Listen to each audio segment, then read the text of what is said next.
ക്ഷേമ പെൻഷനിൽ UDF കള്ളപ്രചാരണങ്ങൾ തുറന്നുകാട്ടി മുൻ ധനമന്ത്രി ഡോക്ടർ തോമസ് ഐസക്. UDF വരുത്തിയത് 18 മാസത്തെ പെൻഷൻ കുടിശ്ശികയാണെന്ന് കണക്കുകൾ സഹിതം വ്യക്തമാക്കി തോമസ് ഐസക്. തപാൽ വകുപ്പിൻ്റെ അനാസ്ഥയാണ് പെൻഷൻ പണം തിരിച്ച് ഖജനാവിലെത്തിയിട്ടും വിതരണം ചെയ്തില്ല. കുടിശ്ശികയുണ്ടെന്ന് MK മുനീർ നിയമസഭയിൽ തന്നെ സമ്മതിച്ചിട്ടുണ്ടെന്നും ഐസക് പറഞ്ഞു. UDFിൻ്റെ ഒരു പ്രധാനപ്പെട്ട അവകാശവാദം പെൻഷൻ കുടിശ്ശിക ഉമ്മൻചാണ്ടിയുടെ കാലത്ത് ഉണ്ടായിരുന്നില്ല. AKന്റെ കാലത്ത് 28 മാസം കുടിശ്ശിക ഉണ്ടായിരുന്നു എന്നുള്ളതിനെക്കുറിച്ച് തർക്കമൊന്നും ഉന്നയിക്കുന്നില്ല. പക്ഷെ ഉമ്മൻചാണ്ടിയുടെ കാലത്ത് ഉണ്ടായിട്ടില്ല. പക്ഷെ ഉമ്മൻചാണ്ടി തന്നെ പത്രസമ്മേളനം നടത്തി പെൻഷൻ ഇനിമേൽ എല്ലാ മാസവും നൽകിയിട്ടേ ഞാൻ ശമ്പളം മേടിക്കുന്നവരും പ്രഖ്യാപിച്ചു.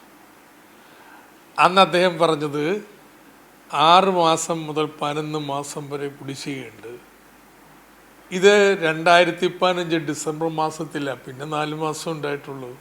ഈ 6 മാസം മുതൽ 11 മാസം മുമ്പ് വരെയുള്ള കാലത്ത് കുടിശ്ശികയുണ്ടോ? ഉണ്ടെന്നാണ് മുനീർ അസംബ്ലിയിൽ പറഞ്ഞിട്ടുള്ളത്. അതിൻ്റെ ആ കുടിശ്ശിക തീർക്കാൻ പണം തപാൽ വഴി അയച്ചു. പക്ഷെ തപാലുകാർ കൊടുക്കാത്തതാണ് തൻ്റെ കുഴപ്പമല്ല എന്നാണ് ഉമ്മൻചാണ്ടി പറഞ്ഞിട്ടുള്ളത്.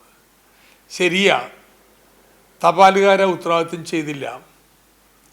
ഞാൻ പറയുന്നത് അങ്ങനെ തപാൽ വിതരണം ചെയ്യാത്തതുകൊണ്ട് തിരിച്ച് സർക്കാരിലേക്ക് വന്ന കുടിശ്ശിക അത് പിന്നെ വിതരണം ചെയ്തിട്ടില്ല. സത്യം പറഞ്ഞാൽ ഇതുപോലെ കുത്തൊരിഞ്ഞൊരു അവസ്ഥ ഉണ്ടായിട്ടില്ല. 2016 ഓഗസ്റ്റിലെ ഓണത്തിന് മുമ്പ് മുഴുവൻ പെൻഷൻ കുടിശ്ശികയും കൊടുക്കാനായിട്ട് തീരുമാനമെടുത്തു. അപ്പോഴൊരു പ്രശ്നം വന്നത്, എത്ര കുടിശ്ശിക? ഓരോ പെൻഷനും വ്യത്യസ്തമാണ്.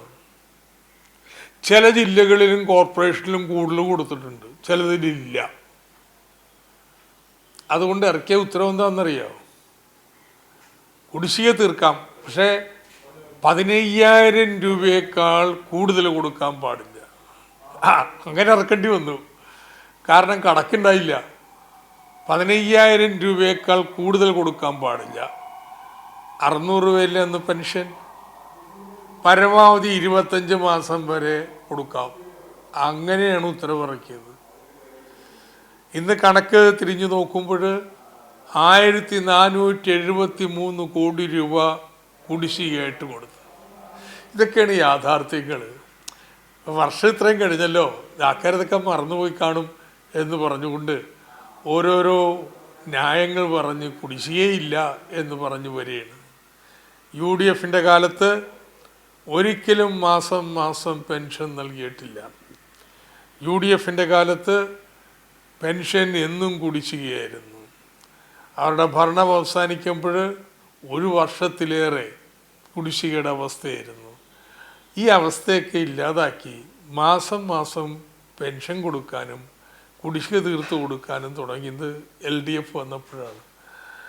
ഈ ലളിതമായിട്ടുള്ള വസ്തുത എല്ലാവർക്കും അറിയാവുന്നത് എന്തിനീ നുണ പറഞ്ഞ് ഇങ്ങനെ തിരുത്താൻ വേണ്ടി ശ്രമിച്ചുകൊണ്ടിരിക്കുന്നത്? തീർച്ചയായും ഇതിൻ്റെ കൂടുതൽ വിവരങ്ങളുമായി ഷീജ കൂടി നമ്മോടൊപ്പം ചേരുകയാണ്. ഷീജ, ഡോക്ടർ തോമസ് ഐസക് പറഞ്ഞ വ്യക്തമായ കാര്യങ്ങളുണ്ട്. UDFിൻ്റെ മനോഭാവം എന്താണ്? LDF ഏതൊക്കെ തരത്തിലാണ് ക്ഷേമ പെൻഷൻ്റെ കാര്യത്തിൽ UDF ചെയ്ത കെടുതികളെ തീർത്ത് മുമ്പോട്ട് പോയത്? 18 മാസം ഉമ്മൻചാണ്ടിയുടെ കാലത്ത് കുടിശ്ശിക ഉണ്ടായിരുന്നുവെന്ന് നിയമസഭാ രേഖകളടക്കം പരിശോധിച്ചാൽ മനസ്സിലാകും. അത് ഉമ്മൻചാണ്ടി പറഞ്ഞിട്ടുണ്ട്, MK മുനീർ പറഞ്ഞിട്ടുണ്ട്. ഇത്യാദി കാര്യങ്ങൾ നിരത്തിയാണ് അദ്ദേഹം ഫേസ്ബുക്ക് പോസ്റ്റിലൂടെയും നേരിട്ട് നമ്മളോടും കൈരളി ന്യൂസിനോടും ഈ കാര്യങ്ങളൊക്കെ വിശദീകരിച്ചത്. യഥാർത്ഥത്തിൽ ഇത് UDF ചോദിച്ചു വാങ്ങിയതാണ്. തീർച്ചയായും അജബിഷാദ്, പ്രത്യേകിച്ചും ഈ ഒരു നിലമ്പൂർ ഉപതെരഞ്ഞെടുപ്പിന്റെ പശ്ചാത്തലത്തിലാണ് വീണ്ടും ക്ഷേമ പെൻഷൻ വിഷയം ചർച്ചയായത്. നമുക്കറിയാം KC വേണുഗോപാലിന്റെ പരാമർശമൊക്കെ അതിന് തൊട്ടു പിന്നാലെയാണ് ഈ കുടിശ്ശികയുടെ കാര്യമൊക്കെ വലിയ തോതിൽ ചർച്ചയാകുന്നത്. അതിൽ കോൺഗ്രസുകാരുടെ വാദം എന്ന് പറയുന്നത് ഒരു തരത്തിലുള്ള കുടിശ്ശികയും UDFന്റെ ഭരണകാലത്ത് ഉണ്ടായിരുന്നില്ല എന്നുള്ളതാണ്. അതിന്റെയാണ് രേഖകൾ സഹിതം അവരുടെ വാദങ്ങൾ പൊളിച്ചുകൊണ്ടുള്ള FB പോസ്റ്റിലൂടെ കാര്യങ്ങൾ മുൻ ധനമന്ത്രി കൂടിയായിട്ടുള്ള തോമസ് ഐസക് ഇപ്പോൾ വിശദീകരിക്കുന്നത്. ഇതിൽ പ്രധാനമായും അദ്ദേഹം പറയുന്നത് ഉമ്മൻചാണ്ടി മുഖ്യമന്ത്രിയായിരുന്ന സമയത്ത് അദ്ദേഹത്തിന്റെ തന്നെ കൃത്യമായി അദ്ദേഹം പറയുന്നുണ്ട് 6 മാസം മുതൽ 11 മാസം വരെ ക്ഷേമ പെൻഷന്റെ കുടിശ്ശികയുണ്ട് എന്നുള്ള കാര്യം അദ്ദേഹം 2015 ഡിസംബർ 23-നാണ് ഉമ്മൻചാണ്ടി ഇക്കാര്യങ്ങൾ പറയുന്നത്. അപ്പോൾ തന്നെ അതിൽ നിന്ന് വ്യക്തമാണ് ഉമ്മൻചാണ്ടി സർക്കാരിന്റെ സമയത്ത് ഇതിൽ കുടിശ്ശിക വന്നു എന്നുള്ള കാര്യം. അതിന് തൊട്ട് പിന്നാലെ തന്നെയാണ് അന്ന് മന്ത്രിയായിരുന്ന MK മുനീറിന്റെ പ്രസ്താവന. MK മുനീർ നിയമസഭയിൽ ചോദ്യം ചോദിച്ചതിൽ മറുപടിയായിട്ടാണ് കാര്യങ്ങൾ വിശദീകരിച്ചത്. അതിൽ ഓരോ പെൻഷനും എത്ര മാസം വീതം 8 മാസത്തോളം കുടിശ്ശികയാണ് എന്നുള്ളത് 2014 അദ്ദേഹത്തിന്റെ മറുപടിയിൽ, നിയമസഭയിൽ നൽകിയ മറുപടിയിൽ അദ്ദേഹം കൃത്യമായ രീതിയിൽ കാര്യങ്ങൾ വിശദീകരിക്കുന്നുണ്ട്. അത് 2014 സെപ്റ്റംബർ മുതൽ വാർദ്ധക്യകാല പെൻഷൻ 8 മാസം കുടിശ്ശിക, വികലാംഗ പെൻഷൻ 8 മാസം കുടിശ്ശിക, അതോടൊപ്പം തന്നെ വിധവാ പെൻഷനും 8 മാസം കുടിശ്ശിക എന്നുള്ളത് അതിൽ കൃത്യമായി തന്നെ അദ്ദേഹത്തിന്റെ മറുപടിയിൽ രേഖപ്പെടുത്തിയിട്ടുമുണ്ട്. അതിന് തൊട്ട് പിന്നാലെ മറ്റൊന്നുള്ളത് ഈ നൽകിയ തുക